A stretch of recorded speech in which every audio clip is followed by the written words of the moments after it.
that one of my colleagues in a madrasa that he runs, he got a letter from the parents. My child wants to go for violin lessons. Can you excuse him for one day of madrasa? Someone else recently asked me, no, I want to send my children only one day a week for Islamic studies. And what about school? They go every day. Yeah. But they've got to go do all the other secular activities, all the additional activities. Parents will go through difficulties and hardship upon hardship. We're not going to go into all of those things. But parents go through hardships throughout their life providing for their children. Many a times making sure that their children have the right uniform, and because of that they will sacrifice their own clothing. They're wearing torn socks. Their clothes are gone old, the same jacket they're wearing for the past 15 years. Why? So that my child is comfortable. My child can have something nice. And then for you to have that audacity and shamelessness to say, you know what, I'm going to put you in an old age home. Don't worry, it's the best one. Because that's a lucrative business nowadays. Anyone wanting to get into business, old age homes, make a lot of money. I heard there's one in Derby, used to be a pub, they charge £2,000 a week. They have 10 people in there, it's 20k a week. Good money. Looking after other people's problems. And subhanAllah, there are people that we have seen that volunteer their time to go and spend with these elderly people because they are lonely. We see some people that come here to the food bank every week because their children have deserted them. And the children don't want to give them their love and affection except once in a while, whether it's on Christmas, whether it is on Eid, whether it is on some other holiday, or whenever they feel like they get a chance. And people give up their time to voluntarily sit with them, chat to them, see what they can do to help them in whatever little way they can. And here Allah has commanded you that you've got to be kind to your parents. You've got to be good to your parents. To the extent that when they get older, then how you should be with them. We should always try to make our parents happy. We know that it's not always possible. Sometimes, the other day I saw a picture of old man sitting in a wheelchair. And another child sitting in a pram. The beginning and the end is the same for many. The cycle of life is such that if you live long enough that you started off where you couldn't even feed yourself. You couldn't even say, I am hungry except by crying. You couldn't even go to the toilet, you couldn't make istinja.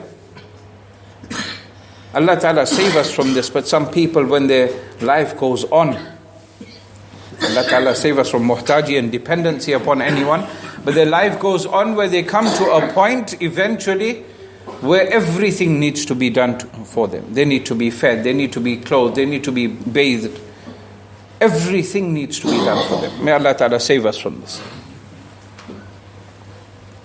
And when they are of old age, إِمَّا يَبْلُغَنَّ عِنْدَكَ الْكِبَرِ أَحَدُهُمَا أَوْ كِلَاهُمَا, whether one or both have reached old age, فَلَا تَقُلْ لَهُمَا أُفٍّ. Don't use the word uff, or what is this? Or complain, or make some disrespectful words towards them, or sounds towards them. وَقُلْ لَهُمَا قَوْلًا كَرِيمًا. Speak to them words of honor and respect at all times.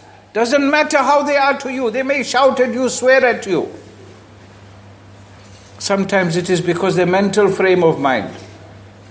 Sometimes when a person is old, and if you look at the older generation to us, there were people that were much, much hard working. They didn't have a phone to just phone someone and say, you know what, I'm outside your house. They would have to physically walk. Some people would walk miles. And now when they come to an old age where they can't even get up and go to the bathroom themselves, and they call you at 2 o'clock in the morning, come take me to the toilet, saying, hey, old man, die man, I'm tired of you now. I'm fed up of your nonsense. Can't you get to the toilet? You can't even feed yourself. You're making such a mess. You're messing my fancy Victorian or Italian or whatever table I have. My fancy carpets that I have had imported, especially for my dining room. Now you're messing it. You think this doesn't happen? Do you honestly think this doesn't happen? Anyone agree with me that this happens? Jay? And it's happening so often, it's unbelievable. So when they are in the old age, we need to look after them, take care of them, see to their needs. Do whatever we can, as hard as it may be for us. Yeah. How can you leave your parents and every day you got time for your wife and children, but you don't have time every day for your parents? You got time to take your children to the madrasa and take them to school and take them for all their additional activities that they go for, but you haven't got time to go and sit with your parents. Why? Because they're just an old person now. What are they going to do for me? Unless there's some huge inheritance waiting, then, matlab se kaam chalta hai. Allah make hifazat. So when your parents reach old age, be very careful how we speak, because they become very sensitive. You say something to them which is the slightest bit negative, they may make a mountain out of a molehill. We need to be respectful, persevere, make sabr, and make dua for our parents. Serve them the best we can.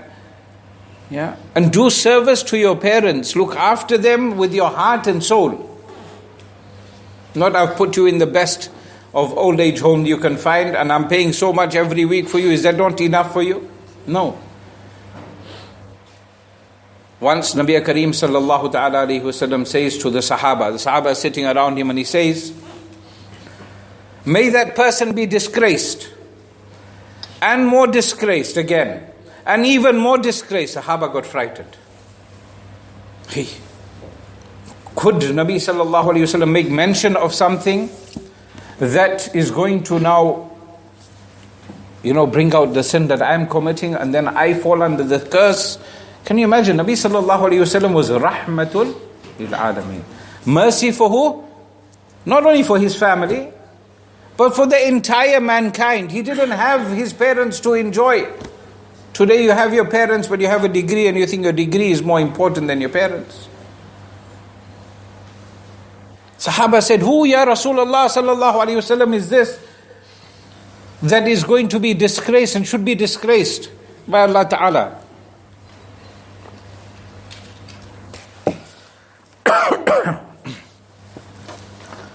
Nabi Kareem sallallahu ta'ala alayhi wasallam said, that person who had one or both parents and did not attain their placement in Jannah. Today you want your placement in this university, that university, and we boast, my child got here, there.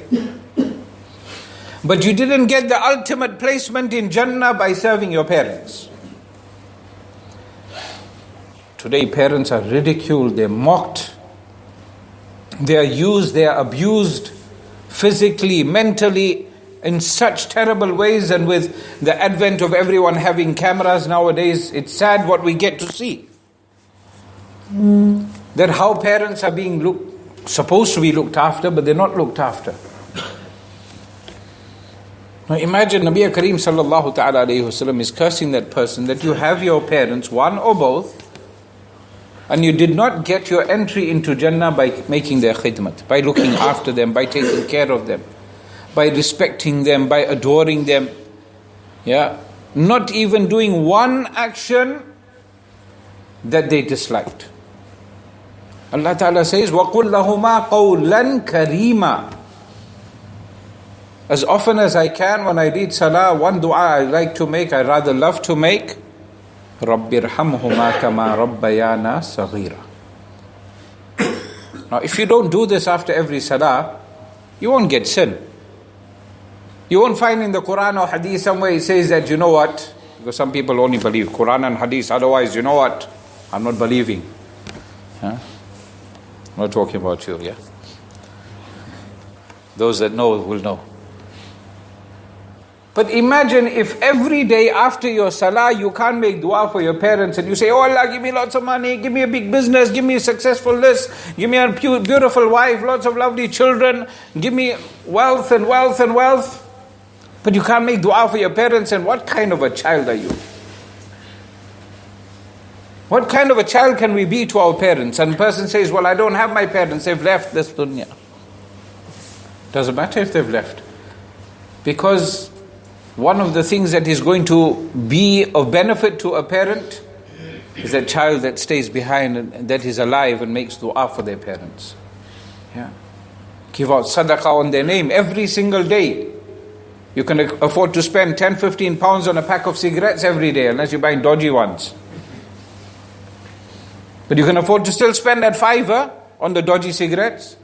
You can afford to spend on your TV subscription 50, 60, 70, 80 pounds a month, but you can't give 50 pence a day in the path of Allah for the love of your parents.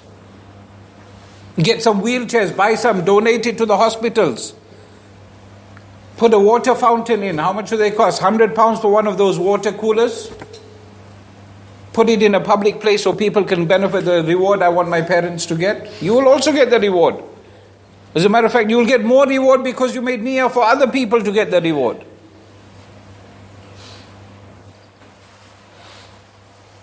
Take care of your parents while you have them, and if they have left this world, then every day pick up the Quran, read Surah Yasin for them. Read from the Quran for them. Give out sadaqah for them. And if you have your parents, they are around, and you are now upset because they didn't come to your house for Eid, you are upset because they said your wife don't know how to cook, then I'm sorry, you need to have your head checked. You seriously need to have your health checked. And the closest hospital to here has a mental health unit. I don't know if it's still running. But how can you have parents and not respect them?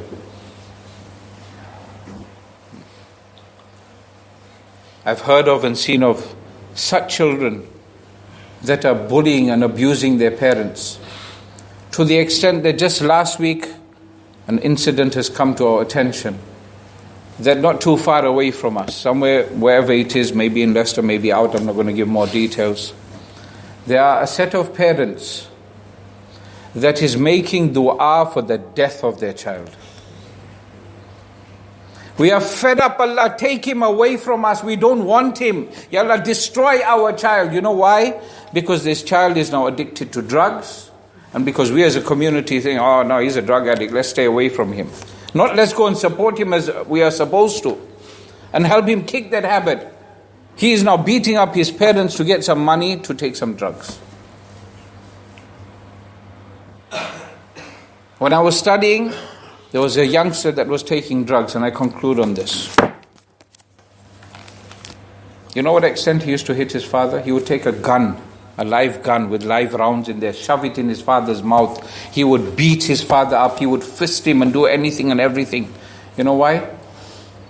Just to feed his habit. Another similar instance there was.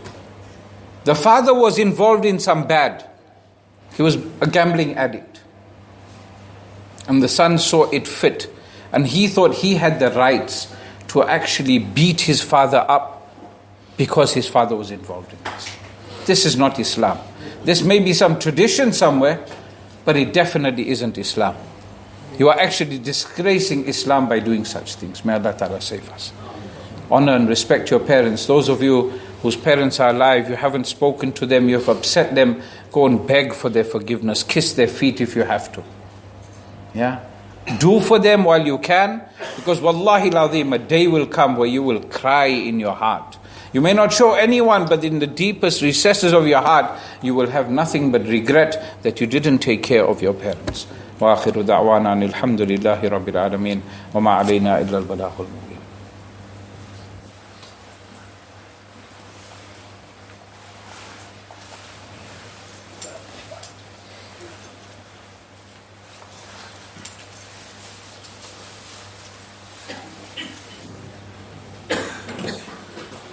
Allah